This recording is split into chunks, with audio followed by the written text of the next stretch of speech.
बेहद दिलचस्प है। सुबह 7 बजे से शाम 6 बजे तक 3,79,000 से अधिक मतदाता 25 प्रत्याशियों की किस्मत ईवीएम में कैद करेंगे। मुख्य मुकाबला बीजेपी के नीरज कुमार सिन्हा, आरजेडी की रेखा गुप्ता और जन सुराज के प्रशांत किशोर के बीच है। 422 मतदान केंद्रों पर सुरक्षा के कड़े इंतजाम किए गए। मतदान के नतीजे 3 अगस्त को घोषित किए जाएंगे। आपको बता दें, नितिन नवीन पहली बार 2006 में बांकीपुर से उपचुनाव लड़े, तब इस सीट का नाम पटना पश्चिम था। नितिन नवीन के पिता नवीन सिन्हा यहाँ के विधायक थे। उनके निधन से सीट खाली हुई थी। 2006 के उपचुनाव में नितिन नवीन को 76,025 वोट मिले।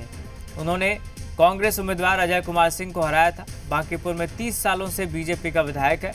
पार्टी की पकड़ यहाँ इतनी मजबूत है कि आरजेडी हो या कांग्रेस, महागठबंधन के किसी भी दल के प्रत्याशी पिछले 5 चुनावों में नितिन नवीन को मिले वोटों के आसपास भी नहीं पहुंच सके। अब देखना होगा इस बार नतीजे क्या होंगे, जब खुद नितिन नवीन या उनके परिवार के लोग मैदान में नहीं हैं।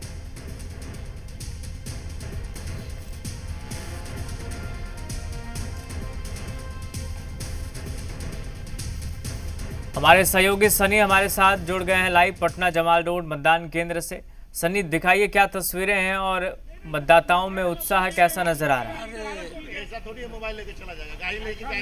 हाँ बिल्कुल, बूथ संख्या 157 है और ये जमाल रोड है। यहाँ पर बिहार सरकार के मंत्री रामकृपाल यादव भी यहीं पर वोट डालेंगे और अमूमन यहाँ पर काफ़ी भीड़ होती है आम चुनाव में, लेकिन अभी उपचुनाव है तो थोड़ी वोटरों की संख्या कम है।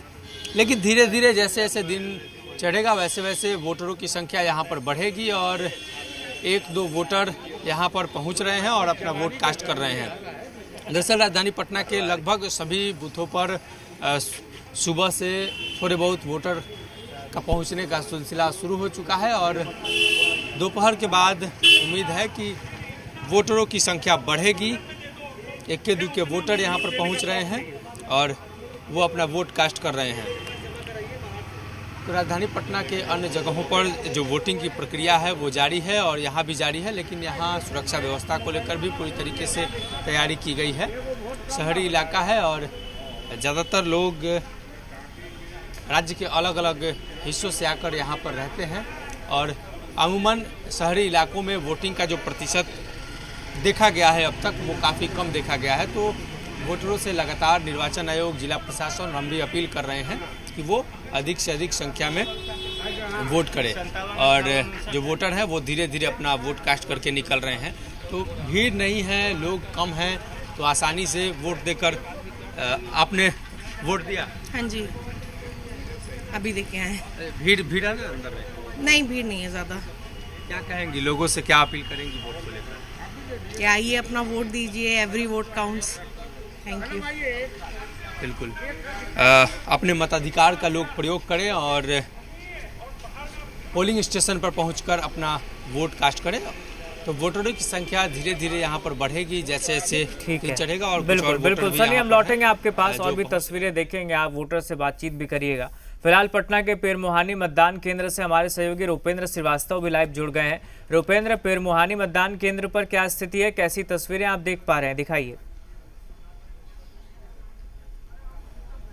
देखिए, तस्वीरें हम आपको दिखा रहे हैं कि यहाँ पर देखिए पैरामिलिट्री फोर्स और बिहार पुलिस के जवान जो हैं और यहाँ पर देखिए जो बूथ है यहाँ पर वोटरों की संख्या जो है काफ़ी कम है यहाँ पर। और अभी यहाँ पर श्याम रजक जो फुलवारी के जेडीयू के विधायक हैं उनका वोट इसी पे है और उन्होंने अभी मतदान किया है। अभी थोड़ी देर में हमारे साथ वो सीधे लाइव भी जुड़ेंगे। तो साफ तौर पर देखा जाए धीरे धीरे जो वोटर हैं वो यहाँ पर आना शुरू हो गए हैं और मतदान जो है काफ़ी, क्योंकि उपचुनाव है, मतदान की प्रक्रिया जो है काफ़ी स्लो हो रही है। और देखिए वोटरों का आने का जो है धीरे धीरे, जैसा हमने कहा कि लोग धीरे धीरे वोटर जो हैं वो आ रहे हैं। देखिए यहाँ से वोटर आते हुए, तो साफ तौर पर अभी तक हमने जो देखा है कि युवा वोटर जो है घर से नहीं निकले हैं अभी तक। जो भी वोटर हैं, हम सीधे श्याम रजक जी हैं, विधायक हैं, जेडीयू के पूर्व मंत्री रहे हैं। और श्याम जी, आपने अपना वोट कर दिया? वोट हो गया मेरा, मतदान मैंने कर दिया। मैं पहले ही करता हूँ हर बार, इस बार भी पहले। हाँ श्याम जी, एक चीज़ देखे हैं कि जो जेनजी लोग हैं वो लोग वोट करने नहीं आ रहा है, जबकि अधिक से अधिक 90 लोग वोट आएंगे। अब वोट के प्रति लोगों का जागृति हुई है। सरकार ने, निर्वाचन आयोग ने, सब लोगों ने मतदान करने के लिए बहुत सारे प्रचार किए। आप लोगों का भी सहयोग रहा है। सब लोग आएंगे, अभी तो शुरू हुआ है। अच्छा प्रतिशत वोट होगा यहाँ। कहा जा रहा है कि त्रिकोणीय मुकाबला है, आप किस तरह देखते हैं? मुझे नहीं लगता है कोई मुकाबला है, यहाँ एक तरफा है। यहाँ कहीं कोई लड़ाई नहीं है, कोई संघर्ष नहीं है। जनता विकास की ओर जाती है, जनता काम की ओर जाती है। इस क्षेत्र, ये तो यहाँ पर उपचुनाव होना पड़ा। इस क्षेत्र में तो जनता ने नितिन नवीन जी को वोट दिया था, हम लोगों ने भी वोट दिया था, और वो अब राष्ट्रीय अध्यक्ष हो गए, तो इसका उनको जगह छोड़ना पड़ा। तो जो यहाँ नीरज सिन्हा को उम्मीदवार बनाया है एनडीए बीजेपी ने, तो निश्चित रूप से इसकी जीत होगी। लेकिन ये कहा जा रहा है कि महागठबंधन के उम्मीदवार जो हैं, वो चाहे जनसुराज के जो उम्मीदवार हैं, उनकी भी काफ़ी अच्छी वोटिंग जो है प्रतिशत उनका कहना है कि होगा। सपना पालने के लिए कोई रोक नहीं है, सपना पाले, लेकिन सच्चाई जनता जानती है। जनता के दिल में विकास है, जनता के दिल में एनडीए है, जनता के दिल में नितिन नवीन है, और जनता के दिल में नीरज सिन्हा है। खासतौर पर लोगों का कहना है, कई लोगों का, कि अभी भी कई ऐसे गली नली हैं वो नहीं बने हैं। लोग निश्चित रूप से देश की आज़ादी के बाद से 2005 से जो काम शुरू हुए, आप देख रहे हैं जिस तरह से विकास की झड़ियाँ लगी हैं, वो अपने आप में आगे हैं। बहुत बचे हैं, वो भी काम हो रहे हैं, अंत नहीं हुआ है, मंजिल अभी बहुत दूर है, लेकिन विकास मंजिल तक पहुँचेगा। और जो भारत विश्व का गौरव बनेगा, उसमें बिहार की प्रथम भूमिका होगी। जनसुराज का आरोप है कि उनके कई समर्थकों को रात में पकड़ लिया गया है, बंद कर दिया मुझे गया। इसकी कोई जानकारी नहीं। प्रशासन अपना काम करती है, प्रशासन का अपना काम है, मतदाता नागरिक अपना काम करते हैं, सरकार अपनी काम करती है। देखिए, सामराज्य जी का सीधे तौर पर यह कहना है कि सरकार जो है अपना काम करती है, और जिस तरह हमने दिखाया कि देखिए वोटर जो हैं, जो भी मतदाता है घर से निकल रहे हैं, तस्वीरों में आप देखिए वोटर्स पहुंच रहे हैं और अपने मताधिकार का इस्तेमाल करें। एक बार फिर से अपने सहयोगी सनी का रुख करते हैं। सनी भी हमारे साथ जुड़े हुए हैं। पटना जमाल रोड स्थित बूथ संख्या 157 मतदान केंद्र है। सनी, दिखाइए तस्वीरें, और वोटर्स अगर दिख रहे हैं वहाँ तो बातचीत करिए। क्या मुद्दे हैं उनके जहन में जिनको ध्यान में रखते हुए वो इस बार वोट कर रहे हैं? दिखाइए ना थोड़ा। बिल्कुल, वोटर यहाँ पर वोट कास्ट करके निकल रहे हैं, और सुबह का जो अब तक ट्रेंड देखने को मिला है, तो जो पुराने मतदाता हैं, जो लंबे समय से मतदान करते आए हैं, और वो सुबह से सबसे अधिक मतदान केंद्र पर पहुंच रहे हैं, अपने अनुभव को साझा करेंगे। आप लंबे समय से मतदान कर रहे हैं, अपने अनुभव को से लगभग इसी जगह वोट दे रहे हैं, और हर बार दिया है वोट, और जिसको दिया है संयोग से वही जीता है। ये बात नहीं बोलना। हाँ, सब हरदम जीता है वो, क्योंकि इस क्षेत्र से एक ही आदमी जीतते हैं। लेकिन खैर जो भी हो, और हम लोग सशक्त मतदाता है, और हमारे ही कारण सरकार बनती है। इसलिए चाहते हैं कि, और अपने सारे लोगों को मैंने कह दिया, सब अभी आएंगे वोट देने। सबसे पहले मैं आया हूँ, लेकिन सब लोग आएंगे। हम लोगों का पूरा ग्रुप है, पूरा अपार्टमेंट आएगा, पूरा योगा ग्रुप आएगा, सब कोई आ रहे हैं और आके यहीं पर वोट करेगा। इस बार वोटिंग का मुद्दा क्या रहा? इसलिए कि उपचुनाव हैं, आम चुनाव हुए थे। वोटिंग का मुद्दा तो मेन विकास है, और चूँकि ये 21 सीट का पूरे इंडिया में चुनाव है, नितिन नवीन जी के हट जाने की वजह से, और हम लोग सब, और नितिन नवीन जी का सीट है, और यहाँ पर मुद्दा ये है कि ज़्यादा से ज़्यादा लोग आते हैं, शुरू से रहे हैं हम लोग। अब किसको वोट देंगे ये हमको नहीं पता, न बता सकेंगे। कैसी व्यवस्था है अंदर की? अंदर की व्यवस्था बहुत अच्छी है, हर बार से अच्छी है, और बहुत इंक्वायरी हुआ, एक एक चीज़ की इंक्वायरी है। कोई गलत आदमी का यहाँ वोट नहीं पड़ेगा, ये निश्चय। अच्छा, महिला वोटर क्या आधार है इस बात का?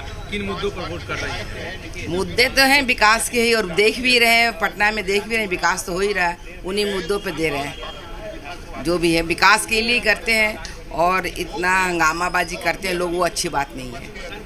कैसा यहाँ पर व्यवस्था है? व्यवस्था अच्छी है, बहुत अच्छी है, सब चीज़ अच्छा है, लेकिन ये नहीं कि फॉल्स वोट यहाँ नहीं जा सकता, ऐसी व्यवस्था है अंदर।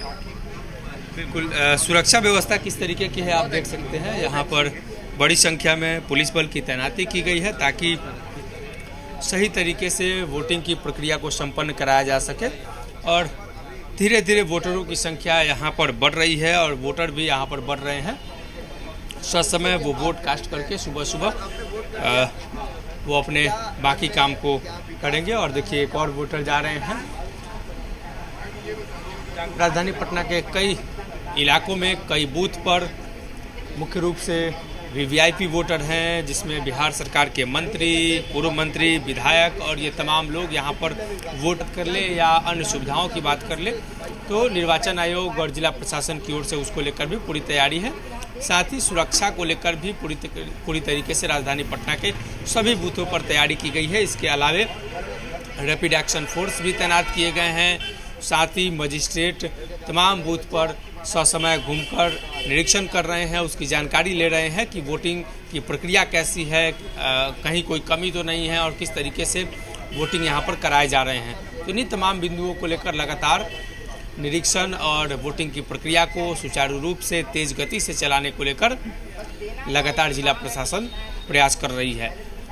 कभी कभी ऐसा होता है कि वोटरों की संख्या अधिक होने की वजह से काफ़ी परेशानियों का सामना करना पड़ता है, लेकिन अभी जो वोटर हैं वो उस तरीके से यहाँ पर नहीं पहुँच रहे हैं। वोटरों की संख्या थोड़ी कम है, लेकिन जो व्यवस्था है वो व्यवस्था पूरी तरीके से चाक चौबंद है ताकि किसी भी तरीके की अव्यवस्था न हो और किसी भी तरीके की दिक्कतों का सामना वोटरों को न करना पड़े, और इसी को लेकर यहाँ पर सभी तरह की तैयारी की गई है। ठीक है, एक बार देखते हैं कि पटना के पीर मुहानी मतदान केंद्र पर क्या तैयारी है। रुपेंद्र, वहाँ प्रशासन की तरफ से या जो तमाम अधिकारी उन्होंने कैसी व्यवस्था बनाए रखी है, कैसी तैयारियाँ की गई थी? मतदाता जब पहुँच रहे हैं मतदान केंद्रों पर तो संतुष्ट नजर आ रहे हैं व्यवस्था से? जी, मतदाता जो पहुँचे हैं वो संतुष्ट नज़र ज़रूर आ रहे हैं, लेकिन एक दो चीज़ें हैं, हम एक दो चीज़ें दिखाएंगे। सबसे बड़ी चीज़, पीर मुहानी में हम हैं, यहाँ वीआईपी में मतदाता हैं। आपने वोट कर दिया? आप उंगली दिखा दें आप दर्शकों को, तो वोट आपने कर दिया, सुबह सुबह आप आए। आप क्या चाहते हैं, कैसा विकास होना चाहिए? मैं चाहती हूँ शांतिपूर्ण बढ़िया से विकास हो, जो कि सब आदमी शांति से पीसफुल रहे, उन्नति हो देश का, सबको सुविधा, नौकरी वगैरह सब मिले। मतदाता बहुत कम घर से निकल के आ रहे हैं, क्या आप हमको तो नहीं मालूम, हम सीनियर सिटीजन हो गए, हिम्मत करके तो आए बने।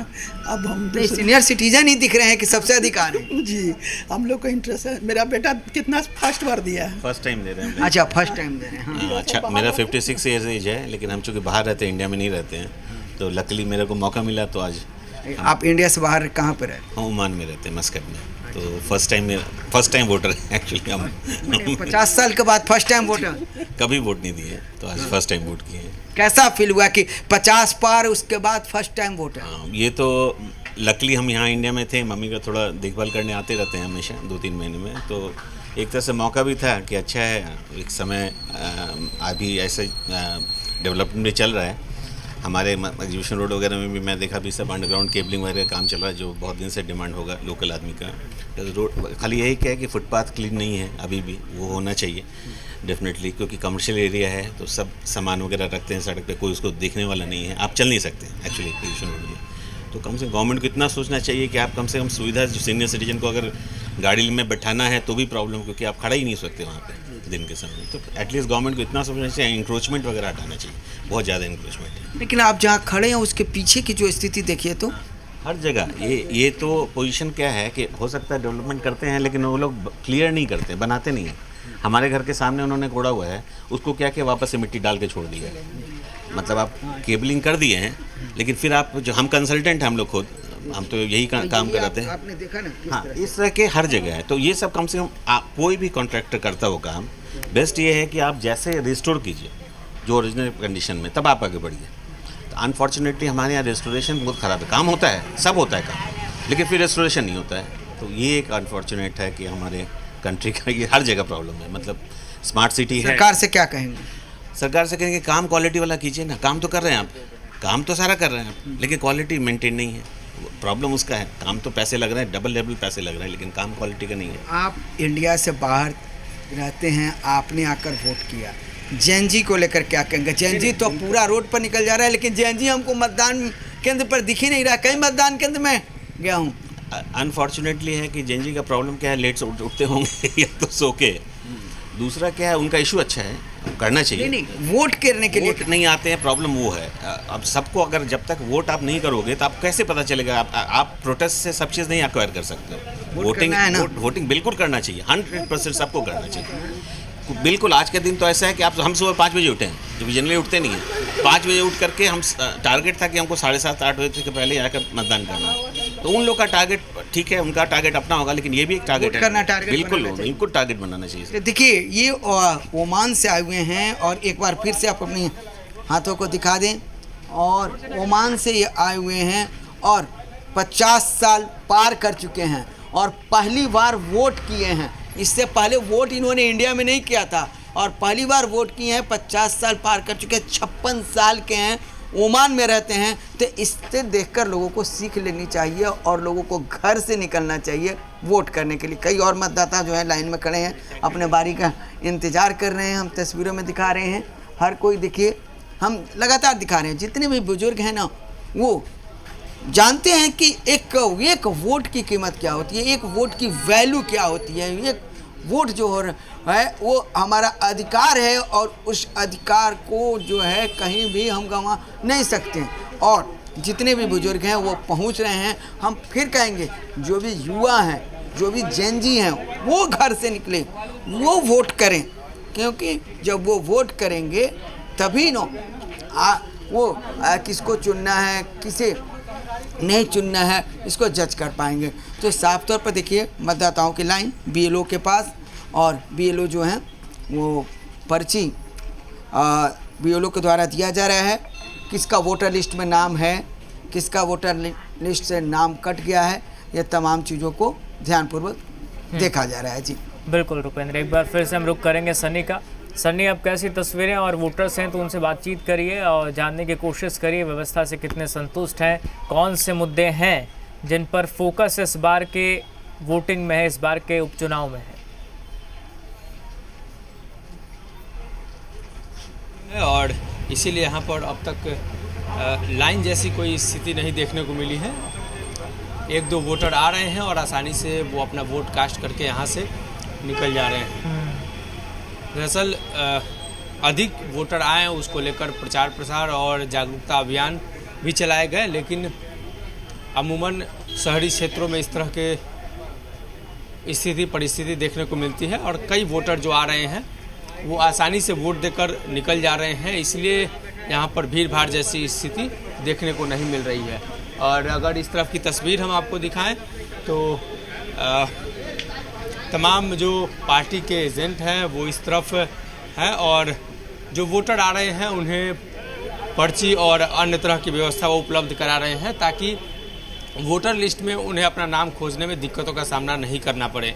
और अभी से थोड़ी देर बाद यहाँ पर बिहार सरकार के मंत्री रामकृपाल यादव पहुँचेंगे और वो यहाँ पर वोट कास्ट करेंगे और उसके बाद राजधानी पटना के अलग अलग इलाकों में जो वीवीआईपी बूथ है वहाँ पर तमाम जो वीवीआईपी लोग हैं वो पहुँचकर अपना वोट कास्ट करेंगे। तो अब लगभग 1 घंटे से अधिक का समय हो चुका है और वोटरों की संख्या धीरे धीरे बढ़ रही है। तो ये कह सकते हैं कि राजधानी के कई बूथों पर 50 से 100 के आसपास वोटरों ने अब तक वोट कास्ट किया होगा और जहाँ पर भीड़ भाड़ है वहाँ अधिक लोग वोट किए होंगे। लेकिन यहाँ जो परिस्थिति है, यहाँ वोटरों की संख्या कम होने की वजह से यहाँ लगभग 50 से 100 वोटरों ने अपना वोट कास्ट किया होगा। लेकिन उम्मीद है कि जैसे 9-10 बजेंगे उसके बाद वोटरों की संख्या बढ़ेगी और लोग अपनी बारी का इंतज़ार कतार में खड़े होकर करेंगे और उसके बाद वो अपना वोट कास्ट करेंगे। जी बिल्कुल, और वो तस्वीरें भी हम दिखाएंगे। लगातार हमारी कवरेज जारी है। रुपेंद्र का भी रुख करेंगे। रुपेंद्र, लगातार वहाँ पे हम देख पा रहे हैं वोटर्स पहुँच रहे हैं। हालांकि अगर बात करें जमाल रोड स्थित बूथ संख्या 157 की, तो संख्या उतनी नहीं है। तो क्या वजह आप देख रहे हैं कि कई केंद्रों पर लोग जो है अपेक्षा के अनुसार संख्या में नहीं पहुँच पा रहे हैं? देखिए, वजह यही है कि उपचुनाव है, और उपचुनाव में देखिए जब चुनाव होता है तो उस समय सरकार को लेकर होता है, सरकार का, क्योंकि जब आम चुनाव होता है तो सरकार बदलती है या वही सरकार रहती है, ये तमाम चीज़ का फोकस रहता है। उसके अलावा पूरे जोश के साथ जो है वो जो भी वोटर है वो निकलते हैं, क्योंकि 5 साल पर मौका एक बार मिलता है, तो इसके लिए निकलते हैं। लेकिन ये उपचुनाव है, उपचुनाव में सरकार बनी हुई है। अब उपचुनाव में जनता के ऊपर है, जनता क्या चाहती है।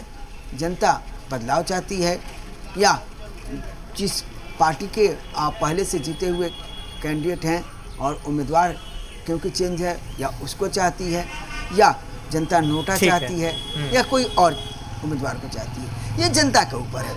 तो साफ तौर पर जनता को तय करना है।